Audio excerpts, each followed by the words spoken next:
Para nosotros como manavitas es un enorme orgullo presentarles ante ustedes a la doctora Rosalía Arteaga, ilustre ciudadana cosmopolita en la provincia de Manabí.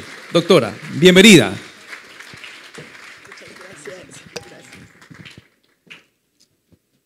Bien, buenos días a todos. Quiero agradecer la gentil presentación de este momento, felicitar a los panelistas de la jornada del panel anterior y responder un poco a sus provocaciones. Así quiero empezar, queridos docentes que se encuentran el día de hoy aquí, queridos estudiantes. ¿Por qué responder a la provocación? Aquí se dijo que no hay revistas de educación y yo me preocupé. No sé si Daniel López Estefoni está por aquí. Si no, hay que traerlo. Vaya a buscar a Daniel López, por favor, porque quiero responder a lo que él dice. Porque llevamos 22 años haciendo una revista de educación que está en manos de los docentes ecuatorianos e iberoamericanos.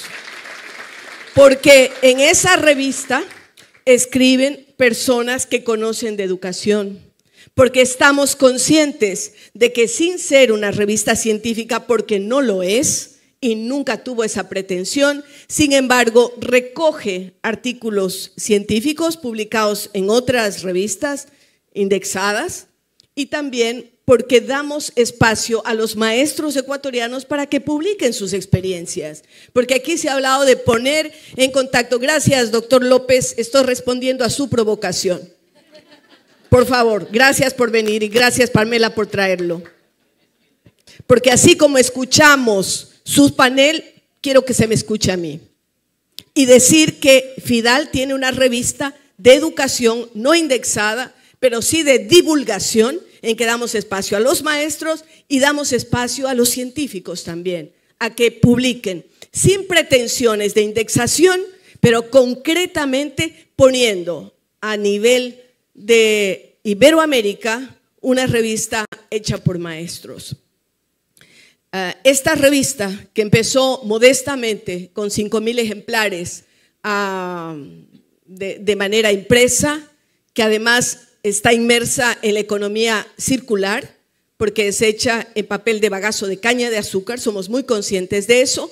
Por otro lado, es una revista que tiene un nivel de 60,000 lectores mensuales contados por inteligencia artificial, ¿no? Entonces, estamos convencidos de que estamos ejerciendo un rol importante en lo que tiene que ver con la divulgación de los avances educativos. FIDAL, desde hace 5 años, viene trabajando con un equipo de científicos liderado por Alex Herbes. Ustedes lo conocieron ayer, quienes estuvieron. Alex Herbes es un científico del Caltech y que está trabajando una innovación educativa que es la creación de una app para la enseñanza de las matemáticas.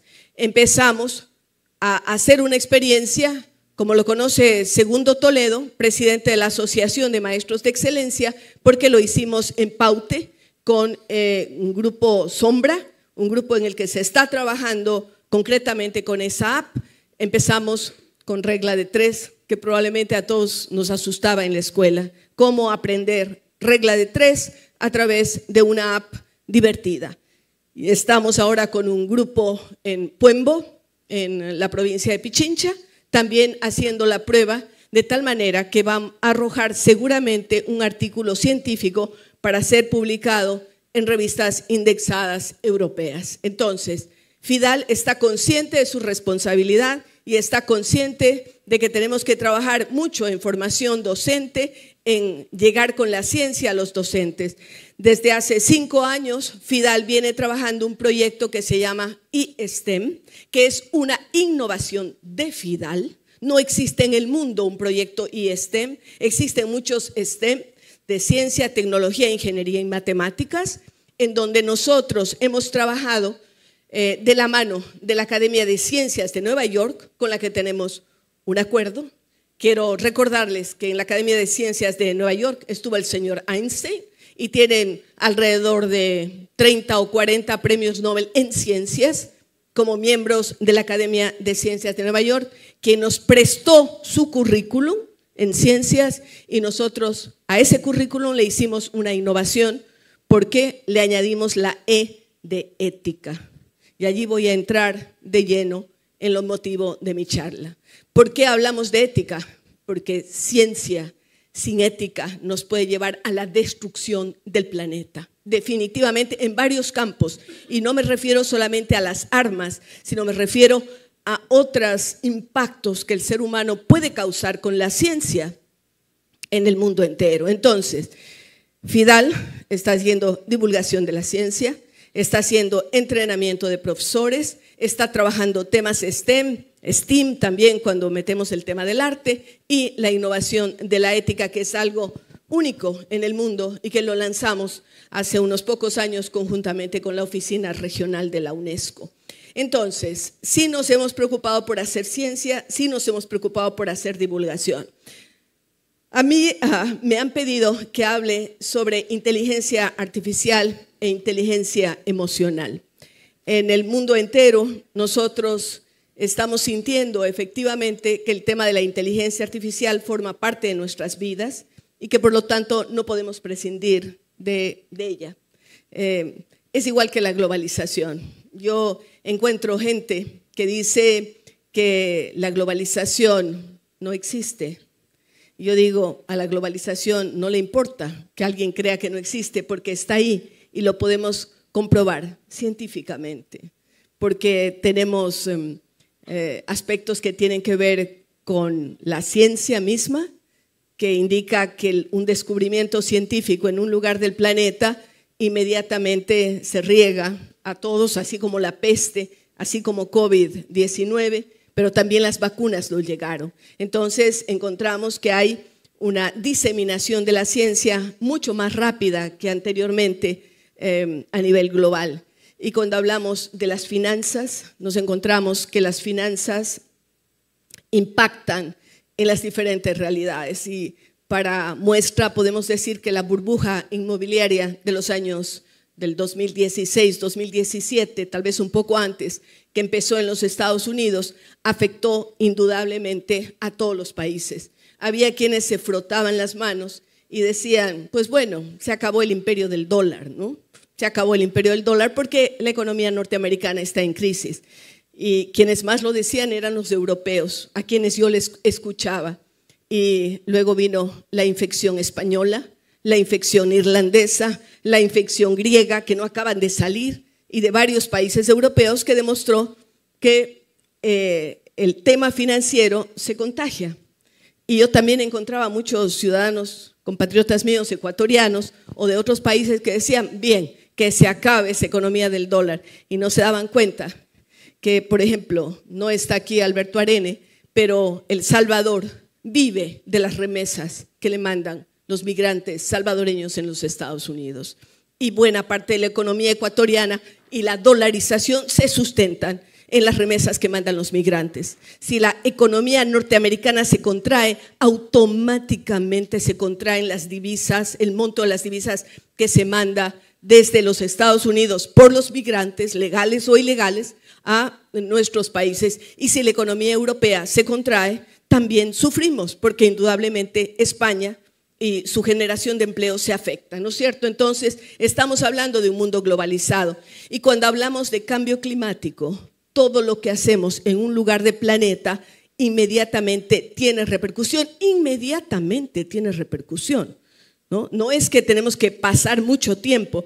El mercurio con el que se purifica el oro en cualquiera de nuestras regiones, en la región amazónica, en la región de la sierra, va a los ríos y estos ríos van a los mares. Tenemos los afluentes del río Amazonas que salen desde el Ecuador, que salen desde Perú, que salen desde Bolivia, que salen desde Colombia y que van definitivamente al Atlántico. El Atlántico baña las costas de Estados Unidos y de Europa y tenemos que ese mercurio que ha sido arrojado en las aguas andinas de los vertientes de los ríos va a afectar a la cuenca del Atlántico. Podría serlo también al Pacífico, pero estamos hablando en este caso de costas de países súper desarrollados como son los Estados Unidos y como son los países europeos. Entonces, la globalización existe. Alain Touraine, un padre de la sociología francesa, a quien tuve el honor de conocer en Sevilla, decía: la globalización, que a ellos no les gusta, los franceses hablan de mondialización, no les gusta decir globalización porque es un término gringo. Sin embargo, él decía: la mondialización existe desde la época de la reina Victoria, ¿no? Cuando los navíos ingleses surcaban todos los mares. Entonces, evidentemente la globalización existe, así como la inteligencia artificial, e impacta cada día, cada momento. Pero es lo único la inteligencia artificial. Aquí hemos oído a conocedores de estos temas hablar de la importancia de la inteligencia emocional, de la vida, de la humanidad de las personas. Con Pepe tuvimos la oportunidad, creo que el año 19, antes de la pandemia, de estar o tal vez después, en Dubái, asistiendo a un evento en el que estaba uno de los gurús de la filosofía moderna, Steven Pinker. Steven Pinker, que se lo conoce también como el filósofo de la felicidad, porque él dice que todo mundo futuro será mejor. No todo mundo futuro será peor. Yo he oído a mucha gente decir: el mundo era mejor en época de los abuelos. O no lo han dicho algunas veces: el mundo era mejor antes. No es cierto. Para las mujeres definitivamente no lo era. No lo era. Nosotros no podíamos ir ni al colegio. ¿O no se acuerdan hace 100 años Matilde Hidalgo de Procel luchando por ser admitida en un colegio? ¿Era ese mundo mejor? No.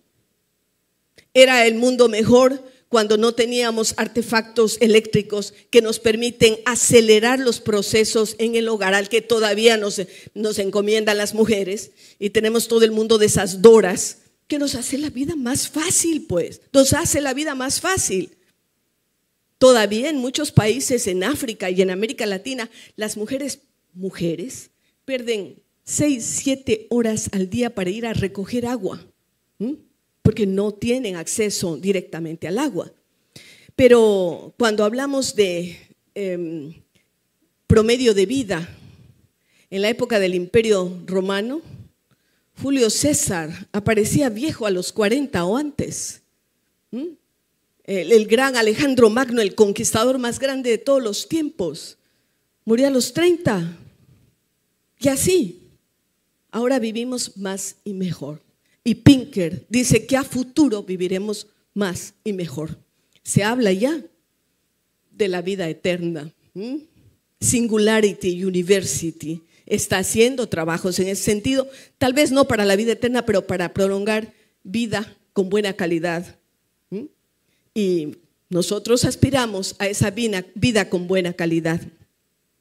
Por eso es tan importante la ciencia, por un lado, y por otro lado, la conciencia. Decimos que la conciencia puede mover más a la gente, y me temo que a veces la ciencia es la que más nos mueve. O no hemos cambiado de hábitos todos desde que aparecieron los celulares en nuestra vida, hasta dormimos con el celular al lado, compañero de vida y de cama, el celular. Hemos cambiado de hábitos, hacemos que efectivamente, o nos damos cuenta que efectivamente la ciencia está cambiando la forma de actuar de las personas. Exagerar ese mundo de la ciencia puede llevarnos al abismo, al cataclismo, desde la vida interpersonal que tenemos entre nosotros, porque me apena decirlo, pero veo que en la mayor parte de hogares nunca hay un momento de franca conversación entre padres e hijos, ni siquiera a la hora de comer, porque se supone que a la hora de comer tenemos un tiempito para enterarnos qué está pasando. Entonces, en mi casa, por ejemplo, yo estoy tratando de institucionalizar la canasta de los celulares, pues, ¿no? Donde me los depositan antes de empezar la comida. Y al comienzo, claro, los chicos pueden protestar, pero también los adultos. Es una pelea que tengo yo con mis dos hermanas que me ayudan tanto y les digo, ¿ustedes creen que el mundo se cae porque media hora no me estén usando el teléfono celular cuando almorzamos con mis padres? Y yo sé que el mundo no se va a caer, pero estamos atados de tal manera al celular que nos olvidamos de conversar con las personas que están frente a frente, ¿verdad? Y así podría mencionar innumerables momentos en los que sentimos que el equipo o la máquina son más importantes que los que están presentes. Por eso yo concuerdo con la ministra de Educación, concuerdo con las autoridades de Suecia y en general de los países nórdicos, concuerdo con el presidente Macron en decir que los celulares tienen que estar fuera del aula de clase, porque no podemos permitir que efectivamente los chicos estén más concentrados en chatear que en asistir a clase. Se hizo un muestreo en las aulas en algún estado de los Estados Unidos, en donde también han prohibido los celulares. Una universidad mandó a chequear qué están haciendo los chicos con los celulares en clase. Y se descubrió que ni uno solo estaba investigando, ni uno solo. Todos estaban chateando o estaban viendo cosas inconvenientes. Y entonces la ciencia y la tecnología tienen que ir de mano con la humanidad, tienen que ir de mano con las relaciones interpersonales. Yo recuerdo, ayer hicimos memoria cuando la ministra habló del restablecimiento de la ética, que hace 30 años nosotros planteamos en el Ministerio de Educación algo que aparece como de avanzada en los seminarios internacionales a los que asistimos, pero que desgraciadamente en ese momento no se comprendió en el Ecuador, que era algo fundamental. Así como se hizo alguna pregunta hace unos momentos, yo querría decirles y preguntarles, no para que me contesten ahora, pero para que dialoguen consigo mismo, ¿qué necesitamos que los niños ecuatorianos y de cualquier país sepan cuando terminen la educación básica? ¿Qué necesitamos? ¿Que sepan leer y escribir su propio idioma? Bien, porque nos llegan estudiantes a la universidad sin saber entender lo que leen. Hay varios niveles de lectura que si yo me pongo a hacer una prueba este momento, a lo mejor algunos no la pasan. Es decir, lea Reinas de Belleza, lea su mensaje y la reina tiene acceso de tos, ¿no? Porque no puede leerlo bien. O los chicos que tienen que hacer sus presentaciones en un momento determinado no pueden leer. Pero cuando yo doy la vuelta a la página y le digo, dígame, ¿qué entendió esa persona? Y me ha pasado con estudiantes de maestría y doctorado en Bolivia, en Chile, en varios países. Dígame qué entendió, se me quedan otro tanto. No saben decir lo que leyeron, cuál es el sentido. Y si les pido que hagan una relación intertextual con otros, se me quedan más todavía, ¿no? Entonces, ¿qué tipo de mensaje estamos dando cuando nuestros chicos de educación básica no saben leer y escribir su propio idioma? El inglés es importante, por supuesto, es la ciencia del conocimiento, pero de la ciencia también, ¿no? Es la lengua de la ciencia, pero más importante es saber su propio idioma para comunicarse, para entender, para comprender. Y luego, ¿qué queremos que sepan los chicos? Matemáticas elementales. ¿Que hay las calculadoras? Sí hay las calculadoras. Creo que ayer alguien hablaba y decía, bueno, yo no estudié ciencias porque odiaba las matemáticas. De hecho, cuando yo terminé el bachillerato, me incliné por estudiar Derecho, que ni siquiera tenía gran vocación para ser abogada. Pero dije, ¿en qué carrera no hay matemáticas? Y me dijeron, hazte abogada. Mentira, hasta para cobrar honorarios uno tiene que saber matemáticas, ¿verdad? Entonces, si es que no sabemos la necesidad de formación de pensamiento lógico que es imbuida por las matemáticas, ¿a dónde vamos? ¿Y qué más deben saber los chicos? Valores y actitudes, ¿no? Los valores, aquellos intrínsecos del ser humano. José Luis Imaín nos ponía aquí al frente y decía, los mayas decían esto. ¿Y qué decían los incas y las civilizaciones prehistóricas que vivieron aquí en el Ecuador? No robar, no mentir, no ser vagos. Esa me encanta, que esta normalmente no está en los códigos, pero no ser vago es bien bueno, ¿no? Y por otro lado, cuando nosotros pensamos en los grandes códigos religiosos del mundo, ¿no? La Biblia, el Corán, el Bhagavad Gita, ¿no? Todas las grandes religiones, el taoísmo, hablan de valores, ¿no? Y esos valores no pasan de moda, chicos que están ahí atrás, no pasan de moda. El respeto, la solidaridad, el no hacer daño a los otros, el no mentir, eso no pasa de moda, nunca. Entonces, esos valores tienen que ser,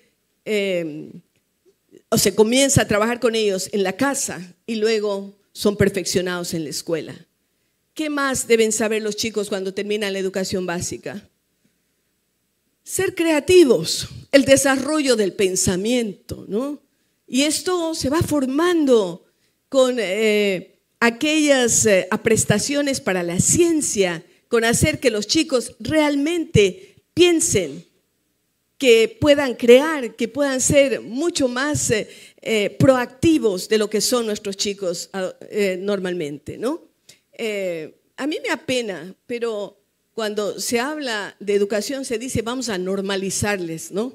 Normalizar, quiere decir todos igualitos y mentira, no es así, ¿no? Por eso creemos mucho en la autonomía de las autoridades educativas en cada escuela y colegio, deberían tener autonomía. Entonces, lectura y escritura del propio idioma, matemáticas elementales, valores y actitudes y desarrollo del pensamiento. Si solo saben eso, los chicos no tendrán problema en la vida. Después vendrán los otros idiomas, la inteligencia artificial, el mundo digital, que además eso está en el ambiente. Miren, en una reunión que tuve hace unos años, antes de la pandemia, qué triste que tengamos que hablar, antes hablábamos de antes de Cristo y después de Cristo, ¿no? Ahora hablamos AC, antes de COVID, y DC, después del COVID, o sea, igualito, AC y DC. Bueno, AC. Yo fui invitada a un campus Google, creo que era la única latinoamericana que estaba en ese campus Google, invitada a Silicon Valley. Y cuando llegamos, pues todo el mundo pregunta, ¿y la agenda? Y la agenda nos dijeron, no hay agenda, ustedes anótense lo que quieran hacer, ahí está un pizarrón. Eso sí, no tomen fotos de nada, no nos dejaban tomar fotos de nada. Y claro, yo me subí en el carro sin conductor, estoy hablando de hace casi 20 años, ¿no? Y el submarino para dos y una serie de cosas así súper interesantes. Pero lo que me preocupé es de preguntarles a los profesores, digamos a los técnicos, a los científicos de Silicon Valley y concretamente de Google, a la hora de elegir sus escuelas para sus hijos, ¿qué elegían? Y me dijeron, una escuela que no tenga computadoras. Nosotros ahora cuando hacemos la promoción de nuestra escuela decimos, vea, aquí está Laura, de la computadora, aquí están los profesores, y ellos me decían, no, porque nosotros no estamos mandando a nuestros hijos para que aprendan computación en la escuela, estamos mandando a nuestros hijos para que se relacionen con los otros, para que aprendan a conocer a los otros, y eso es lo fundamental, y eso tiene que ver mucho con la inteligencia emocional de la que se habla tanto ahora y que desgraciadamente fue tan dejada, digamos, tan afectada durante el tiempo de la pandemia. Ustedes todos, maestros, seguramente se enfrentan a chicos, a chicas que tienen problemas de desajustes enormes, que pueden llevarlos hasta el suicidio. Ustedes saben que las tasas de suicidio de jóvenes y niños en el Ecuador han aumentado brutalmente. ¿Y a quién recurren los padres de familia? ¿A quién recurren las autoridades? A los profes, a que den las soluciones, que difícilmente las pueden dar porque no están preparados para enfrentar esas situaciones. Así que, así como desarrollamos la técnica, los aprendizajes, el uso de aparatos, tenemos que aprender a lidiar con este tipo de situaciones que tienen que ver con la inteligencia emocional, que tienen que ver con cómo nosotros reaccionamos ante el futuro, con cómo nosotros podemos enfrentar los retos. Coincido, y esto lo he dicho en varios foros, que la ley de niñez y adolescencia en el Ecuador tiene que reformarse, porque esa ley quitó toda la autoridad a los profesores y también a los padres de familia. Vinieron ideas Bueno, me alegra que esto cayó bien entre los profesores, pero me gustaría que caiga bien entre los alumnos también, porque están por ahí atrás un poco diciendo, no, nosotros queremos ser la autoridad, podemos demandarles a los profesores y hasta a nuestros papás que no nos dejan salir a la calle, que no nos dejan hacer esto, que son malísimos, que tenemos unos papás y unos maestros poco permisivos. Pero la verdad es, y esto lo ha demostrado la psicología, que los niños y los jóvenes necesitan límites, que no pueden hacer todo lo que quieran, ¿no? Había unos psicólogos famosos, yo no me acuerdo si era Jung o Adler, seguramente ustedes se acuerdan. Uno de ellos inclusive perdió un hijo que se suicidó, pero decía este psicólogo, a los niños nunca se les puede decir que no porque se van a frustrar. Y cuando sean creciditos, no creen que se van a frustrar de todas maneras porque nadie les va a decir a todo que sí. Se van a frustrar y no van a saber cómo reaccionar ante un no, ante una frustración en apariencia. Entonces, yo soy de la corriente que pienso que a los chicos sí hay que decirles no, que eso es muy formativo. Y claro, a veces dicen, pero hay que decirles no, ¿por qué? Y los papás y las mamás nos cansamos de decirles a los chicos, ¿por qué? No metas el dedo aquí en el tomacorriente, el alambrito, la horquilla, la vincha, no la metas. ¿Y por qué? Porque te vas a electrizar. Y a veces los papás se cansan y dicen ya, que sienta pues el jalón de la corriente, ¿no? Eso es un caso extremo, pero en realidad los chicos necesitan límites. Yo recuerdo a ese juez de menores, Emilio Calatayud, no sé si alguno de ustedes lo sigue, pero es súper interesante. Él no es profesor, él es un juez de menores, es decir, trata con menores delincuentes. Y él, por ejemplo, sacó el decálogo para tener un hijo delincuente. Decálogo para tener un hijo delincuente. Y qué interesante es, porque lo primero que pone en el decálogo es, dígale a todo que sí a su hijo. Es decir, va al supermercado, el chico quiere la papa frita, el jugo de moda, el carrito, el no sé qué, y como el papá no tiene plata, la mamá no tiene plata, le dice no. Y el chico empieza el berrinche, ¿no? Yo cuando veo esos berrinches y que los papás le dan gusto, me da ganas de darle una nalgada a los papás, no al chico, ¿no? A los papás, porque se dejan chantajear por este pequeñito tirano que finalmente consigue lo que quiere. Y ese berrinche cuando es más grandecito es gravísimo. Tuve la oportunidad hace unos pocos años de dar una charla a señoras de varios países, ¿no? ¿Por qué? Porque varias de ellas me decían que tienen miedo de llegar a su casa. ¿Por qué tienen ustedes miedo? Porque nuestros hijos son unos tiranos, son unos dictadores. Ellos ponen la regla en la casa, no los papás, porque fueron criados desde pequeños siendo unos tiranos. En Europa y particularmente España, pero también en Brasil, han empezado a dictarse leyes de protección a los adultos mayores para no ser maltratados por sus hijos. ¿Qué les parece esto?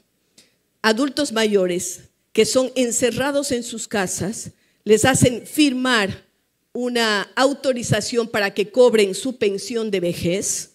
Los hijos viven de la pensión de vejez de sus padres y a los padres les dan lo mínimo para que no se mueran y sigan cobrando la pensión. ¿Qué les parece esto? Esos hijos fueron malcriados indudablemente y se transformaron prácticamente en delincuentes. Entonces, inteligencia artificial, sí, pero inteligencia emocional, mucho más énfasis. Tenemos que estar conscientes de la importancia que tiene la formación de seres humanos, la formación de personas que son buenos ciudadanos. A los rectores de universidades, que a mí me toca hablar con ellos mucho, les digo, ¿qué queremos que salgan de las aulas universitarias? Pero también a los profesores de los colegios, ¿qué queremos que salgan de las aulas del bachillerato? Sí, chicos que sepan estas cosas que son importantes, pero que al mismo tiempo sean buenos ciudadanos, que no vayan a agredir a los vecinos, que no bloqueen las calles, que no destruyan la infraestructura que tanto esfuerzo le cuesta hacer a las municipalidades y a los gobiernos. Alguien decía que uno es lo que lee y lo que oye. En los últimos tiempos yo he estado leyendo dos libros que me impactan enormemente. El uno se llama La creación de la naturaleza, escrito por una autora alemana, Andrea Wulf, y que realmente esa creación de la naturaleza es una biografía de Alexander von Humboldt, uno de los más importantes pensadores naturalistas, científicos que ha existido en la humanidad. Él vivió hace más de 200 años. Él habló hace más de 200 años de cambio climático, pero nadie le hizo caso. Ahora lo está la gente redescubriendo y empezando a pensar que mucho de lo que él decía de la conexión de la naturaleza toda, ahora lo podemos determinar más con inteligencia artificial, pero él lo hacía con su inteligencia y su intuición brillante. Uno que puso a América Latina como centro del universo, uno que puso al Ecuador como centro del universo, cuando escalaba las montañas del Chimborazo y escribía y describía y dibujaba su Naturgermalia, ¿no? Aquello que decía, todo está en conexión, los seres humanos con la naturaleza, los seres humanos con el mundo vegetal, pero también con el mundo mineral, los grandes ríos, los grandes nevados, las grandes corrientes, las tribus aborígenes, todo era motivo de su estudio. Y entonces uno se pone a pensar qué importante es conservar la dimensión humana en medio de todos los avances tecnológicos. El segundo libro que me atrevo a recomendarles es uno que se llama El Ministerio del Futuro, escrito por un autor norteamericano. Dicen que es un libro de cabecera de Obama, ¿no? Del expresidente de los Estados Unidos. Y tiene que ver con la desesperación de los seres humanos por mantener la vida en el planeta. Porque de que estamos destruyéndolo, estamos acabando con los recursos naturales. Así como también un geógrafo norteamericano habla de por qué se destruye todo y habla de colapso. Decía así como la isla de Pascua, parte de Chile, acabó todos sus recursos y finalmente desapareció la población porque se empeñaron en talar sus bosques para hacer sus tótems gigantes, así como esa isla que no estaba cerca de nada, no podían llegar la comida desde fuera, no podían llegar las soluciones desde fuera. Así es la Tierra. Es una especie de isla en medio del firmamento, en medio del universo. No hay un planeta B, no tenemos un planeta calcado al nuestro que nos permita la vida. Así como eso ocurrió para que se acabara esa civilización que vivió en la isla de Pascua, o los Anasazi, los antiguos pobladores de ciertas zonas de los Estados Unidos. Así se pueden acabar los recursos del planeta también. Entonces, tenemos que usar la inteligencia artificial, todo lo que la ciencia nos está dando, la posibilidad de impactar seriamente con esos conceptos de humanidad, con esa preocupación por el desarrollo del ser humano. En el libro que les citaba, el segundo libro que les citaba, que es El Ministerio del Futuro, se plantean situaciones catastróficas que casi las estamos viviendo ahorita. Gente que muere abrazada porque no tiene dónde refugiarse del calor brutal, inundaciones que lo arrasan todo. Hace 3 días nos estábamos incendiando en Quito y hoy quienes vieron las noticias saben que hay unas inundaciones pero brutales, ¿no? Que están matando gente también. Pero hace 3 días estábamos con calores y hoy estamos con una situación tremenda. Hay desajustes climáticos que nos tienen que hacer pensar, sobre todo chicos de las nuevas generaciones, que tenemos una responsabilidad enorme con el planeta, que tenemos una responsabilidad humana enorme con los otros seres humanos. Por eso tenemos que volver a esos viejos valores de la solidaridad, del respeto, del saber que todos somos parte de un sistema que si hace agujeros por todas partes va a colapsar, ¿verdad? Pensamos en el ministerio del futuro, pensemos en que a lo mejor el dólar ya no va a ser la moneda de curso universal, ni el dólar, ni el euro, ni el Bitcoin. Tenemos que pensar tal vez en los carbon coin, es decir, cada vez que nosotros estamos eliminando el carbón, aquello que está contaminando la naturaleza, ganamos recursos con eso. Tenemos que pensar y ser creativos como seres humanos, utilizando la inteligencia artificial para dar una solución a los grandes problemas que tenemos, no solo como Ecuador, sino como planeta. Hace muy pocos días estuve en el panel inaugural de un evento importantísimo que se realiza cada mucho tiempo en el Ecuador, en América Latina, después de casi 20 años, la conferencia eucarística internacional. Me invitaron los obispos a que hable y me dijeron que tenía que tocar algo desde el punto de la vista de la literatura. Y yo desenterré a un antiguo poeta ecuatoriano. Ese poeta se llama César Carrera Andrade, que a lo mejor ni lo han estudiado ni lo han oído nombrar. Hacía unos poemas chiquitos que se llamaban los microgramas, como los haikus de los japoneses. Pero él, qué importante, mencionaba esa fraternidad universal y hablaba del hombre planetario. Así es que, chicos y grandes, les recomiendo releer a Jorge Carrera Andrade con su hombre planetario. Muchas gracias.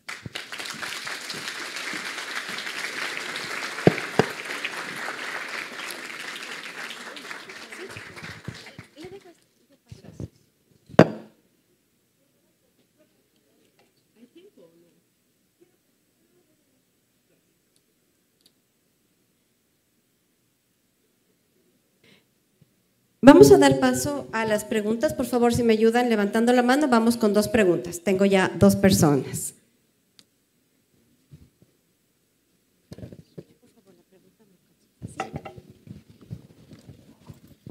Bueno, muy buenos días.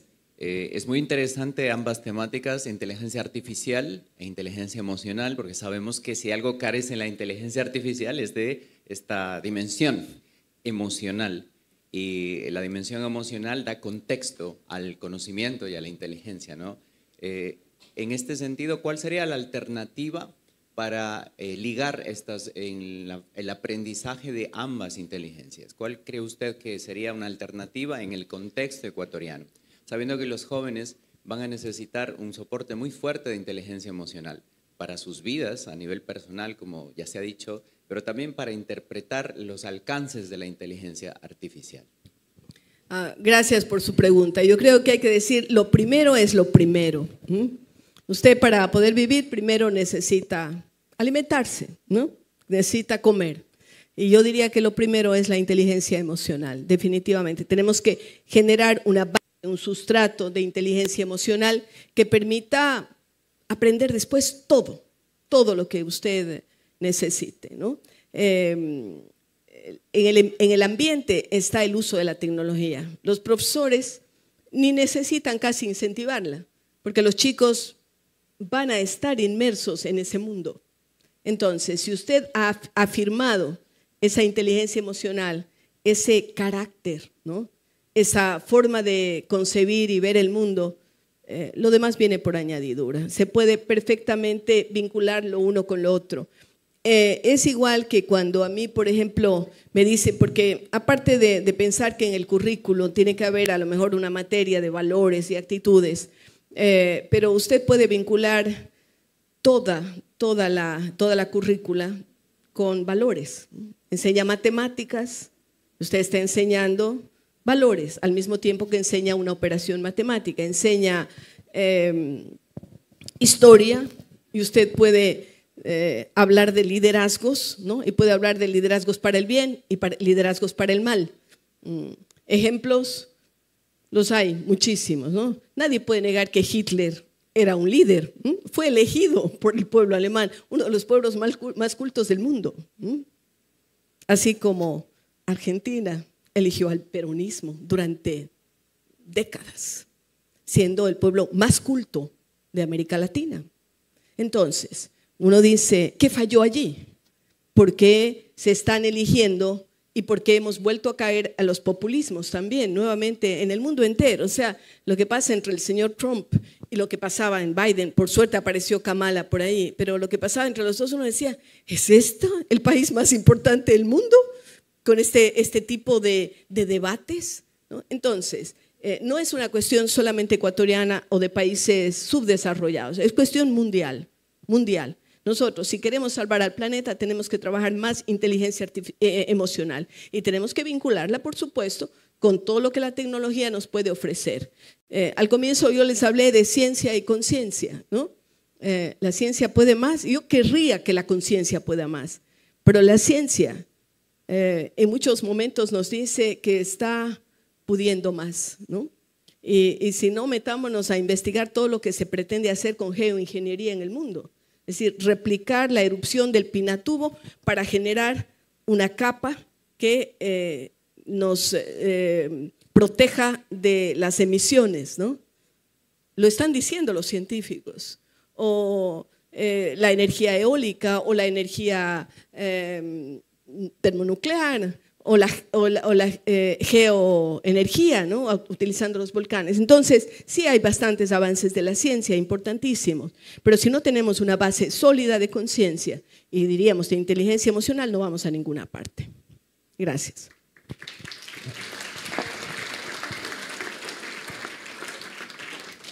Buenas, Doc, bienvenida a Manabí. Doc, yo soy de Sutín.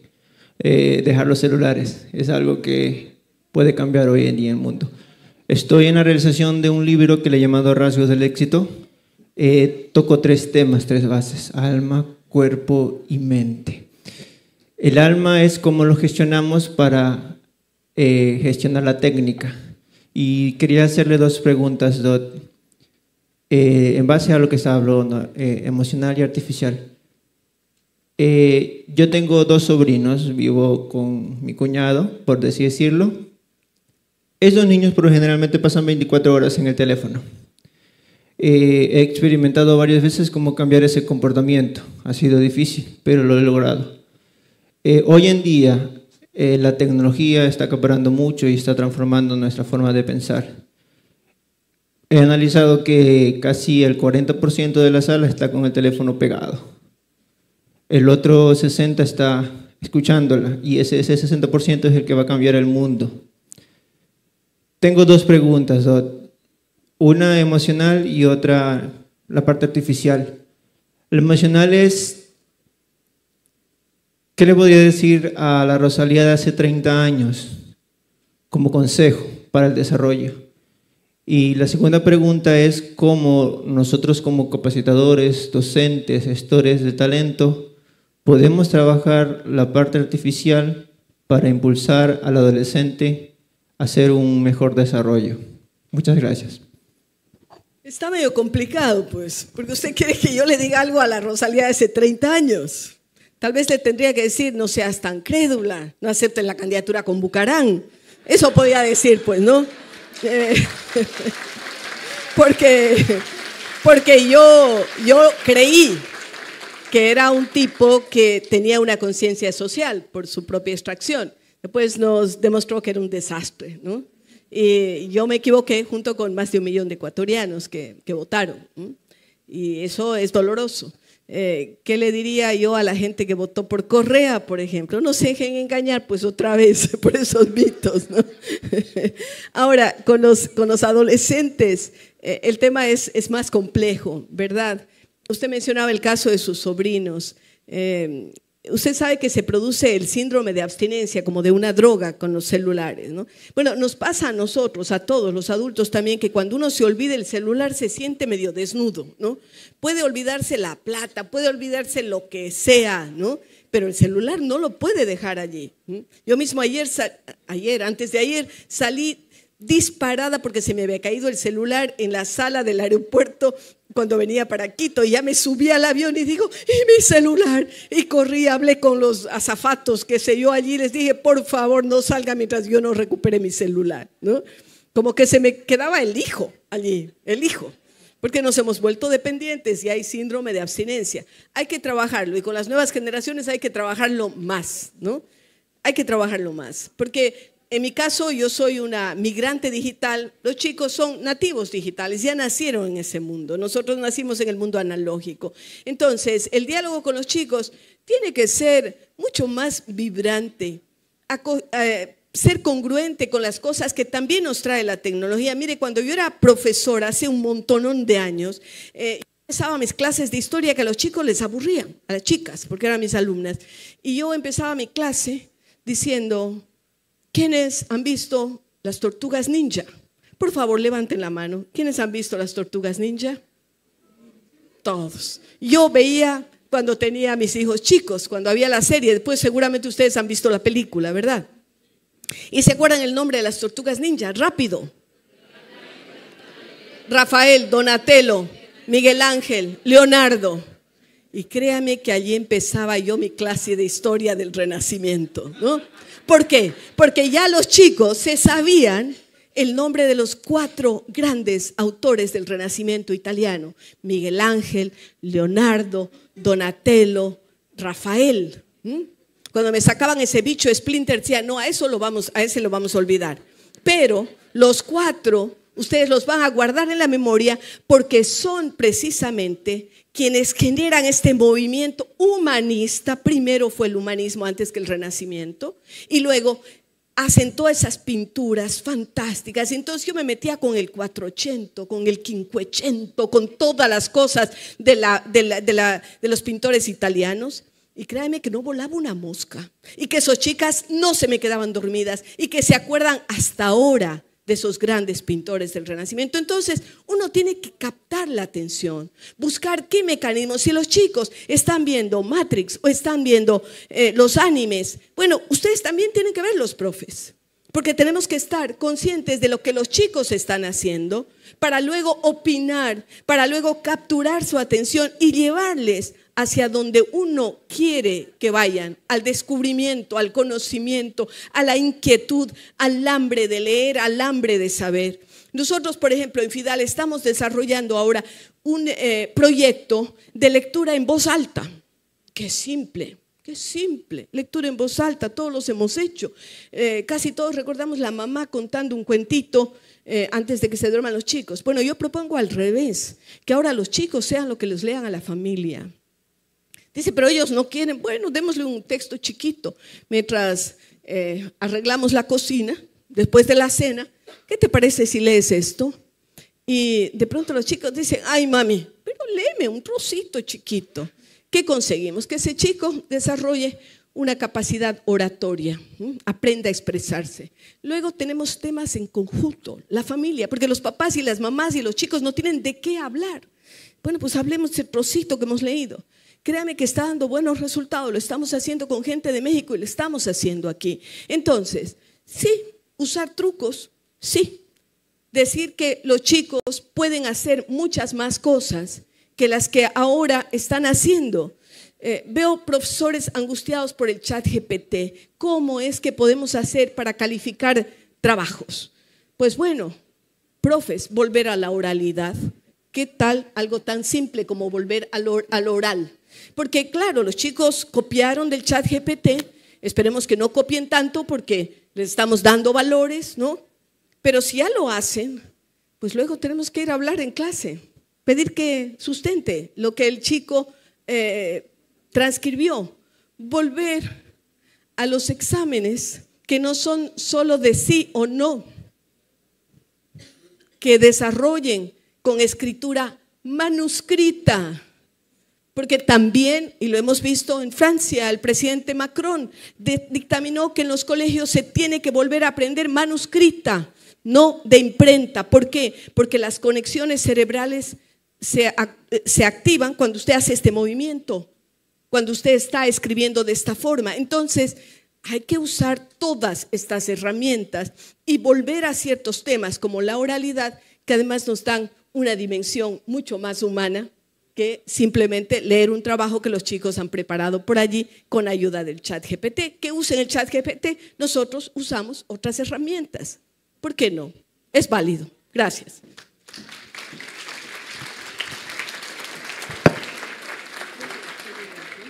Bueno, muchas gracias. Aquí he hablado un poco de todo. No sé si quienes me dijeron que hable sobre inteligencia artificial e inteligencia emocional están muy contentos, pero me parece que tocamos algunos puntos centrales dentro de lo que se me había pedido. Gracias nuevamente.